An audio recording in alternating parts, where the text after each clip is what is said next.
¿Cómo definirías al Papa Francisco en términos políticos?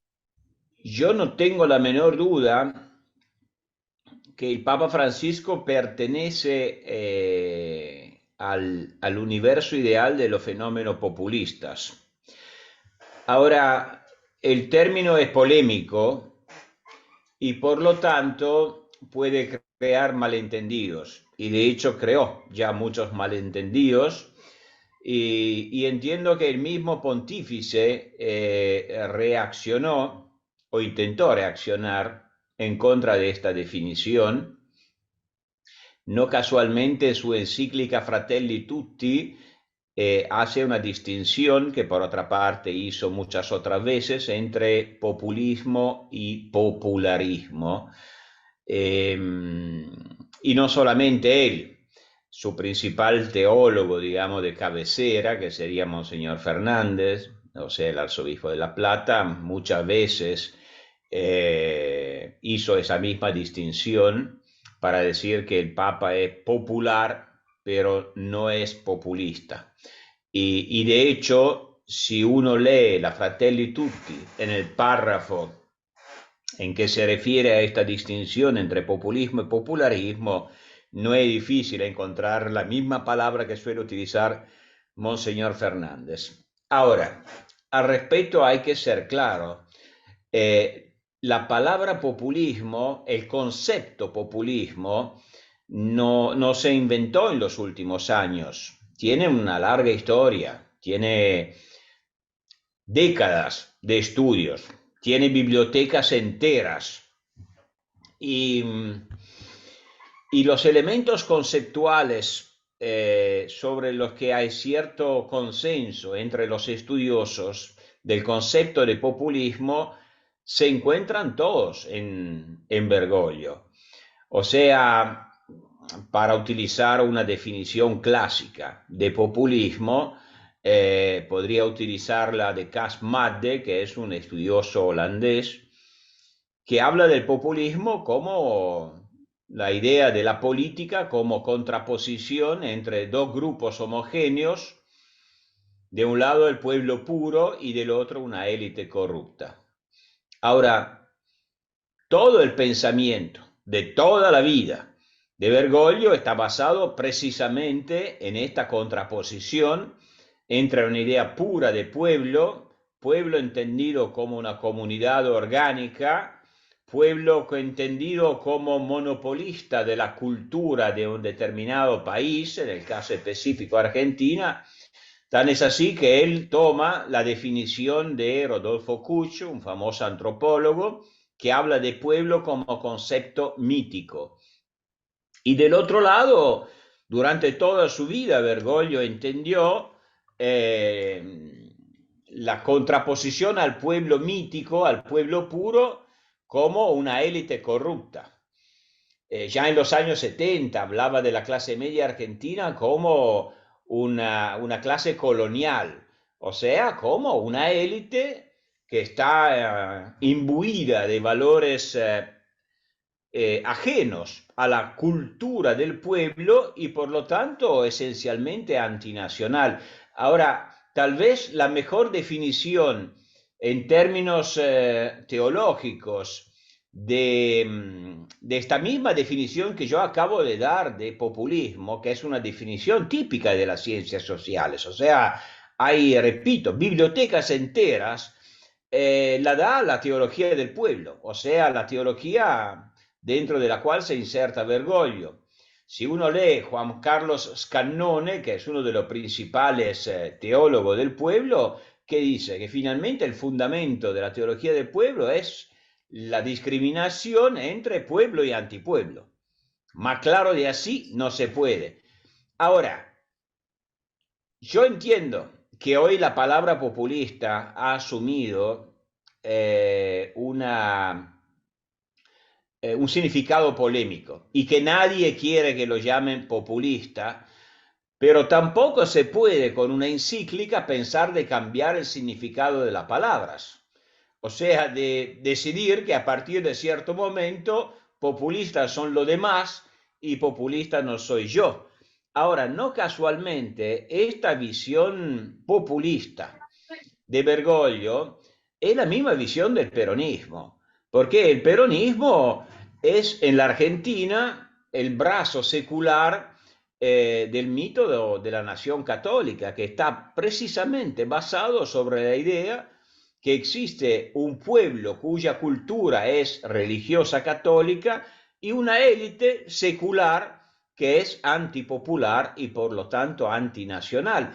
Y digo más, no casualmente el peronismo, no desde ahora, sino que desde hace 50 años, suele ser tomado por todos los estudiosos de populismo en el mundo como un ejemplo prototípico de populismo. Ahora no podemos, porque al Papa le molesta cambiar enteras bibliotecas y decir que el peronismo es popular y en cambio los regímenes que no le gustan al Papa son populistas. El populismo es un concepto, hay que asumirlo por cómo es.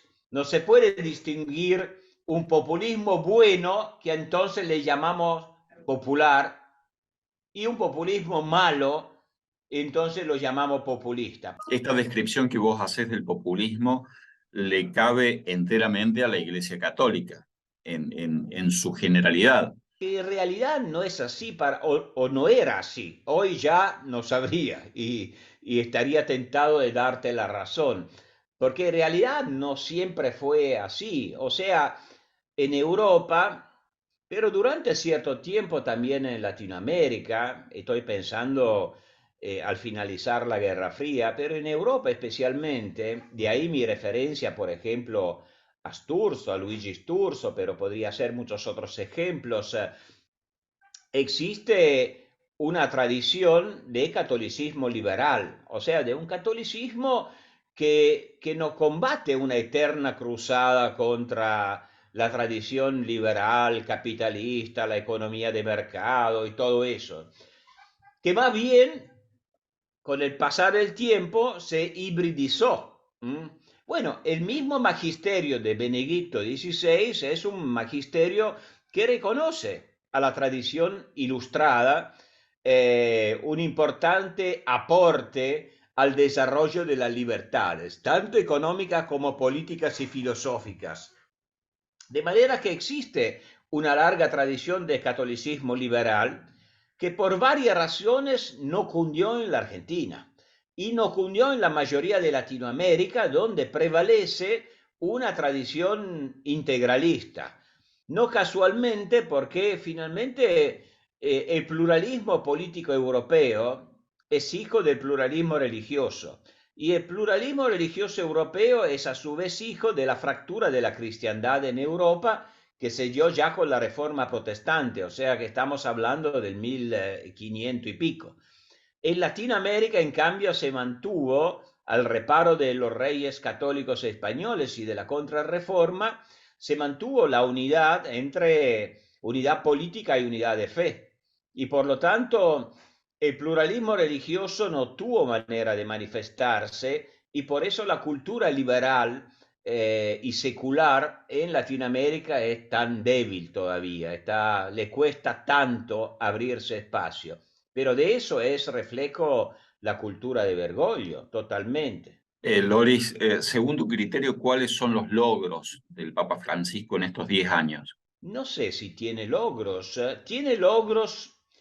desde su punto de vista, tiene logros, y si tengo que sintetizarlo en una palabra, en un concepto, su gran logro es que ha comenzado, no sé si lo ha comenzado, pero sí le ha dado un gran impulso a, a la creación de una iglesia católica post-occidental, post-liberal.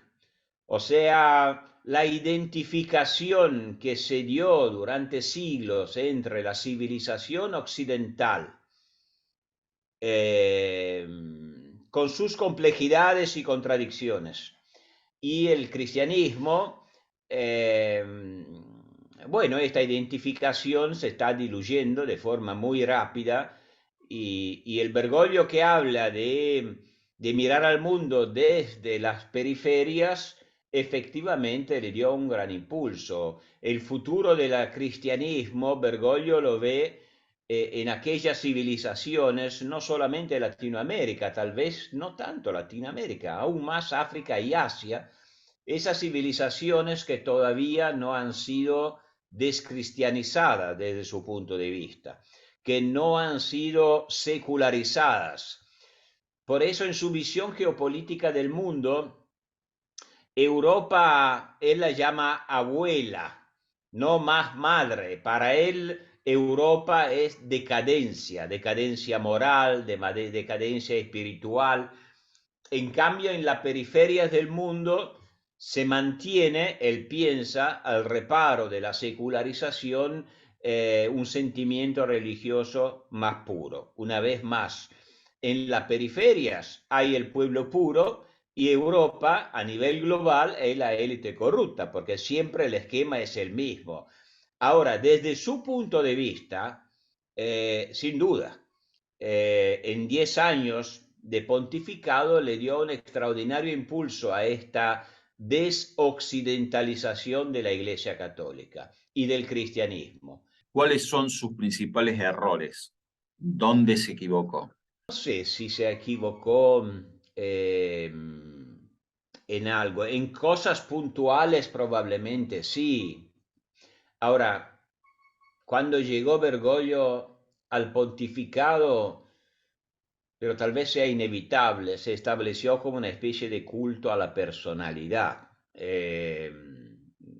Yo que por trabajo he tenido que leer entrevistas, biografía de Bergoglio, realmente el culto a la personalidad llama mucho la atención, es una especie de idolatría inquietante desde bajo muchos aspectos, pero todo lo anunciaron como una gran revolución. Cuánta biografía, ¿no? Bergoglio, revolucionario. Ahora, no sé, esta es mi opinión personal, pero esto ha generado enormes expectativas de cambio y la verdad que después de 10 años me parece que, no sé, el elefante parió el ratoncito, porque no sé si es incapacidad suya o si simplemente, bueno, reformar la Iglesia Católica es una empresa tal vez casi imposible, ¿no? Tiene una fuerza de inercia enorme. Hoy encuentra enormes resistencias de tipo burocrático finalmente, porque el Papa, bueno, tiene poder, pero se va. Y en cambio la estructura de gobierno de la Santa Sede queda, por supuesto, y tiene su propia resistencia. Además, tampoco se entendió muy bien a dónde quería ir a parar, me parece.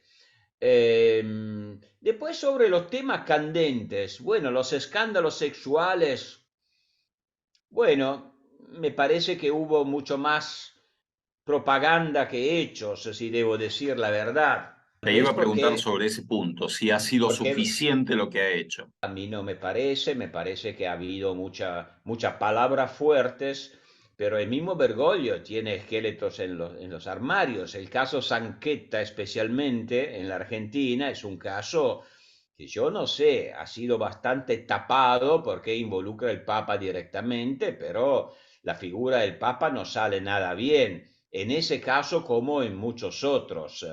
Así que no me parece que lo haya enfrentado de forma adecuada, probablemente porque no sea posible, probablemente porque efectivamente la Iglesia eh, no tuvo conciencia del problema durante muchas décadas y lo solucionó tapándolo.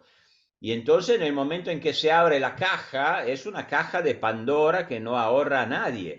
El mismo Bergoglio, que ha sido arzobispo de Buenos Aires durante 12 años y durante 12 años nunca hubo un escándalo público y se ve que alguien lo tapó, porque es imposible que no hubiera. O sea que es un tema en el que probablemente no podía, sin comprometer la Iglesia Católica como institución, hacer más de lo que hizo. Después, en términos geopolíticos, como dije,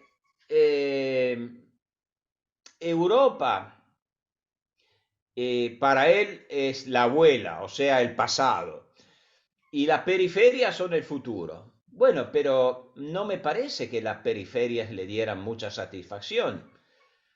Apuntó mucho a mejorar las relaciones con China, pero no me parece que haya logrado mucho en China.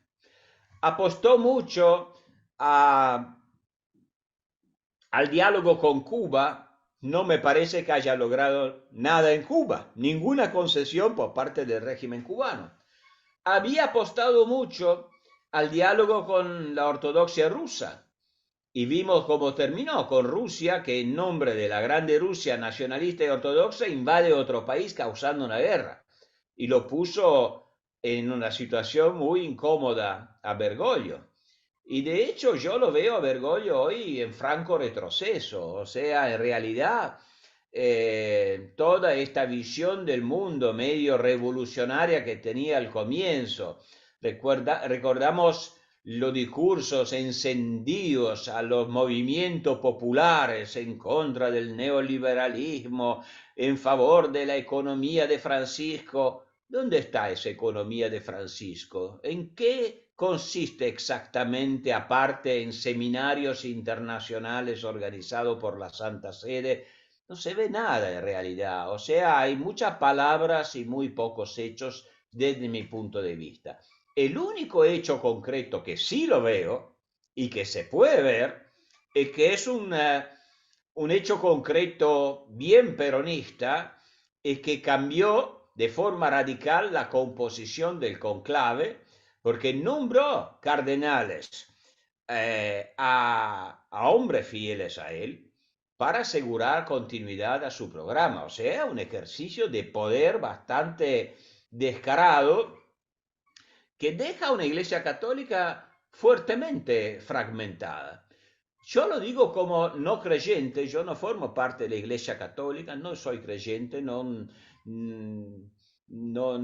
tengo fidelidades hacia ningún partido de la iglesia católica, la miro desde afuera, pero es llamativo, especialmente ahora, después de la muerte de Benedicto XVI, aquí en Italia, país católico y vaticano como ninguno, ver cómo realmente hay casi dos iglesias. Una iglesia que lo reivindica Bergoglio y una iglesia que lo reivindica Benedicto, que se detestan entre ellos. Uno mira las redes sociales y le cuesta cómo se pegan, cómo se revientan, cómo se detestan entre ellos. Yo lo miro desde afuera y no recuerdo nada por el estilo en el pasado.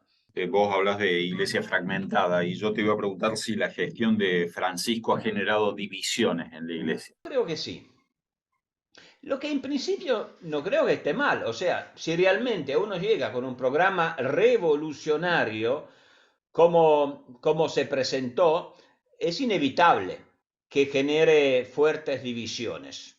Pero yo tengo la impresión, y voy a ser crudo al respecto, que no es su revolucionarismo que ha creado la división, porque finalmente yo no veo toda esta gran revolución. Me parece que es su política de poder que ha creado la división. O sea, es un hombre que en su estilo de gobierno tiene la tendencia a monopolizar para él y para los suyos todas las posiciones de poderes. O sea, es muy poco pluralista al respecto y por lo tanto genera una reacción muy fuerte del otro lado. No tiene un estilo de gobierno cooptativo, de darle un poco de voz a todas las almas de la iglesia.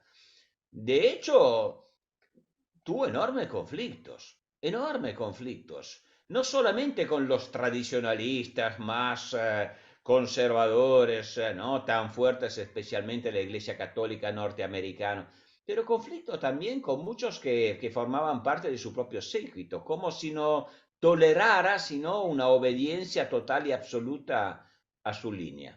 De manera que dejó una gran división, pero tengo la impresión que no deja una división por revolucionario, sino por mandón. ¿Y cómo operan dentro del Vaticano esas resistencias a Francisco?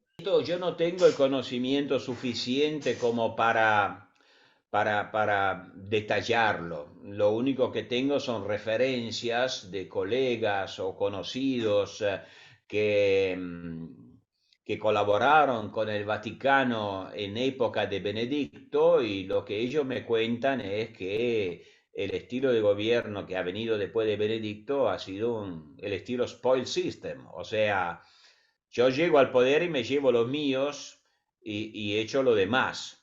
Después, claro, las librerías están llenas de libros con chusmeríos, ¿no? Ahora acaba de salir, a mí me llegó esta mañana, no lo leí todavía, pero hubo adelantos, el libro de Georg Ganswein, que era bueno, el secretario privado de Benedicto XVI, bueno, que cuenta anécdotas bastante fuertes, ¿no? Por ejemplo, el encuentro suyo con Papa Francisco, en que Papa Francisco le dice, bueno, usted queda perfecto, pero a partir de este momento no venga más a la oficina, o sea, se queda con el cargo, pero ya no tiene más la función. Uno tiene la impresión, y hubo mucho escándalo, ¿no? O sea, descabezó Cáritas, que era una institución que tenía un enorme eh, prestigio mundial, la descabezó completamente. Con el tema del Banco Vaticano, finalmente hubo muchos escándalos, pero no se entiende bien finalmente que salió de ahí. O sea, uno no tiene una impresión desde afuera del Vaticano muy diferente de la que tenía hace 10 años, cuando todos nos recordamos que, bueno, salían documentos, escándalos todo el tiempo. Bueno, tal vez haya un poco menos de escándalo público, pero no me parece que haya podido, no digo por falta de voluntad, eso no lo digo porque simplemente no lo sé, no lo puedo decir, no me animo a decirlo, pero no me parece que haya cambiado mucho. Los gestos protocolares de Francisco buscando eh, eliminar o suavizar esta iglesia palaciega no son suficientes. Sí, la idea es, como él dice, ir a las periferias, y de ahí la famosa iglesia, hospital de campaña, ¿no? Que ayuda y que por lo tanto no es una iglesia de palacio, es una iglesia de calle, ¿no? Bueno, seguramente él intentó ir en esa dirección. La mayoría, por ejemplo, de los cardenales que él nombró son curas de calle. ¿Eh? En la Argentina se los llamaría curavilleros o algo parecido. Eh, Al mismo tiempo, tampoco sé si es una solución. O sea, una institución compleja como la Iglesia tampoco se gobierna con el voluntarismo y necesita estructura, necesita capacitación. Y a veces uno lo escucha o lo lee en sus documentos a estos curavilleros nombrados obispos o cardenales, y realmente encuentra tanta buena voluntad como escasa preparación, mucha demagogia, mucho voluntarismo, mucha visión básica de los problemas económicos y sociales del mundo. En ese sentido, y no sé, tal vez haya en cierta medida logrado desburocratizar la jerarquía vaticana, pero no necesariamente ha mejorado su calidad. Loris, para ir terminando, ¿por qué crees que Francisco no ha venido a la Argentina? Yo creo que Francisco no fue a la Argentina por dos razones que son complementarias entre ellas, o sea que es una razón sola. La razón sola, la principal, es que se dio cuenta muy pronto que un viaje suyo a la Argentina habría sido factor de división, no de unidad. Y un papa que visita su propio país y que no es celebrado de forma unánime, sino que causa de fragmentación, dañaría enormemente su imagen global. y además no contribuiría a lo que sinceramente él persigue, seguramente, que es una conciliación nacional. De manera que esto yo creo que sea la causa principal, pero es una causa principal que va profundizada un poco. O sea, porque junto con esa idea de que al viajar sería causa de división, hay una idea de castigar a los argentinos por ser divididos. O sea, que no es que no acepta. Bueno, que la división en la Argentina siga siendo la famosa grieta, la misma división entre una Argentina católica y una Argentina secular, entre el pueblo puro y la élite corrupta. O sea, lo que no perdona a los argentinos, o a una parte de los argentinos, para ser más precisos, que no son necesariamente los antiperonistas, porque la idea de la nación católica es transversal a los diferentes movimientos y partidos, pero lo que no le perdona a los argentinos es de no ser unidos alrededor de lo que él llama la cultura del pueblo, o sea, de la religiosidad popular. Eso no le perdona. La última, ¿cómo lo definirías al Papa Francisco? Es un reaccionario que en una época reaccionaria pasa por progresista.